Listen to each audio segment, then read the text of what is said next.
అనంతపురం జిల్లా కేంద్రంలోని సాయినగర్లో ఉన్న డాక్టర్ బిఆర్ అంబేద్కర్ భవన్ ప్రధాన ప్రహరీ గోడ ఎప్పుడు కూలిపోతుందో తెలియని విధంగా అత్యంత ప్రమాదకర స్థితికి చేరుకుంది. ఈ గోడకు పెద్ద పెద్ద రంధ్రాలు పడి పూర్తిగా చీలిపోయి పతనం అవడానికి సిద్ధంగా ఉంది.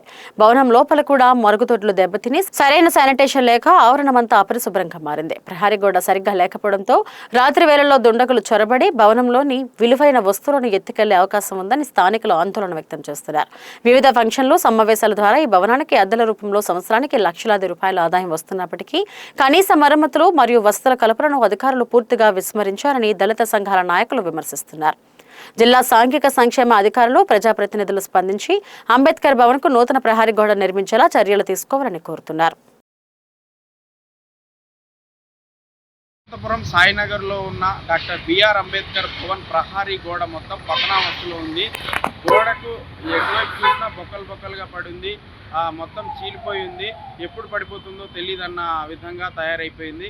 అయితే ఇక్కడ దుండగులు వచ్చి కూడా ఈ రాత్రి సమయంలో దుండగులు వచ్చి భవనంలో ఉన్న ఏవైనా వస్తువులు ఎత్తుకెళ్ళినా కూడా ఆశ్చర్యం లేదు.